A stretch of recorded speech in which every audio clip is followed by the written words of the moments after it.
ఇక నిన్న భరణి గారు శ్రీజ అయితే రీఎంట్రీ ఇచ్చిర్రు హౌస్లోకి. ఇక ఇవ్వగానే హౌస్ మేట్స్ అందరితో మాట్లాడుతూ ఉంటారు. ఇక అందులో భాగంగా తనుజ వచ్చి భరణి గారితో ఏం చెప్పొద్దో చూడండి, తప్పకుండా వీడియోని లైక్ చేసి చూడండి ఫ్రెండ్స్. ఇక వీడియోలోకి పోతే అక్కడ తనుజ భరణి దగ్గరికి వచ్చి అప్పుడే పక్కనూరు గురించి చాడీలు చెప్పడం మొదలుపెట్టేసింది. ఎక్కడ భరణి గారు నమ్మేస్తారో వీళ్ళని అని ముందు ముందు ముందు జాగ్రత్తతోటే చెప్పింది.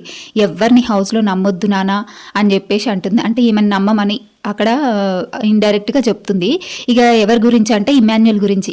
నాన్న నేను మీకు పవర్ స్ట్రా యూజ్ చేయనప్పుడు నేను అడిగాను ఇమాన్యుల్ నాన్న కోసం ఎందుకు వాడలేదు అంటే, మరి అప్పుడు ఇమాన్యుల్ అన్నాడు భరణి కోసం వాడితే మళ్ళీ రాము వెళ్ళిపోతాడు కదా అని చెప్పేసి అన్నాడు. మరి అలాంటోడు కళ్యాణ్ రాము ఉన్నప్పుడు మరి రాముకి ఎందుకు వాడలే, కళ్యాణ్కి ఎందుకు వాడిండు అని చెప్పేసి అంటది. మరి ఆయన ఎవరికి వాడాలి ఎలా వాడాలి అనేది ఇమాన్యుల్ గేమ్, అది స్ట్రాటజీనో గేమో ఏదో అతని ఇష్టం కదా. ఈమె వచ్చి రాగానే భరణి గారితో చెప్పి పుల్లలు పెట్టడం ఏంది నాకైతే అస్సలు అర్థం కాలేదు తనుజ గురించి. మరి కళ్యాణ్కి ఇచ్చినందుకు ఇంత ఫీలింగ్ ఏంది అంటే, కళ్యాణ్తో అంత క్లోజ్గా ఉంటుంది, కళ్యాణ్ని మోటివేట్ చేస్తుంది, అన్నీ చేస్తుంది, మళ్ళీ కళ్యాణ్కి ఇచ్చిండు అనేసి చెప్తుంది. అప్పుడు రాముకి ఇవ్వకుండా కళ్యాణ్కి ఇచ్చిండని చెప్తుంది. మరి ఇక తనుజ రెండు ఫేస్లు అనుకోవాలా, ఇంకా మరి ఈమె జెన్యూన్ ఉందనుకోవాలా. ఇమాన్యుల్ గేమ్ ఇమాన్యుల్ ఆడిండు.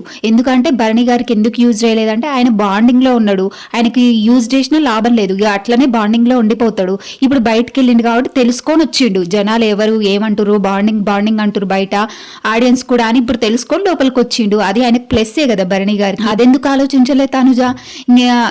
ఇక ఇమాన్యుల్ నీకు ఇవ్వలేదు, నేను చాలా ఫీల్ అయ్యాను నాన్న, నువ్వెవరిని నమ్మొద్దు, ఇమాన్యుల్ని నమ్మొద్దు, మీకు సపోర్ట్ చేస్తా అని వస్తాడు కానీ ఇమాన్యుల్ని నమ్మకూడదు నాన్న, మీరు నమ్మకండి అలాగే చెప్తాడు. ఇప్పటి నుంచి మీ గేమ్ మీరు ఆడండి, నా గేమ్ నేను ఆడతా అంటది. అంటే అంతకుముందు వరకు ఎవరి గేమ్ ఎవరు ఆడలేదన్నమాట. తనుజ చూడ్డానికే జెన్యూన్ అని మీకు అనిపిస్తుండొచ్చు కానీ ఆమె వెనక నుంచి ఒక్కొక్కరిని ఒక్కో మాట అంటూనే ఉంటుంది, హజ్ చేస్తూనే ఉంటుంది. కానీ అవి జనాలకి ఆడియన్స్కి కనిపించట్లే అంతే. కానీ వచ్చి రావడంతో ఇమాన్యుల్ గురించి ఎంత బ్యాడ్గా చెప్పిందో చూడండి భరణితో, ఎక్కడ మళ్ళీ క్లోజ్ అయిపోతాడో అని. సో తనుజ కూడా కొన్ని మిస్టేక్స్ చేస్తుంది, వెనక నుంచి బ్యాక్ బిచ్చింగ్ చేస్తుంది, ఒకరి గురించి ఒకరికి చెప్తుంది అనేది 100% అండి. ఇంకా తనుజ గురించి మీరేమనుకుంటున్నారో కామెంట్ చేయండి.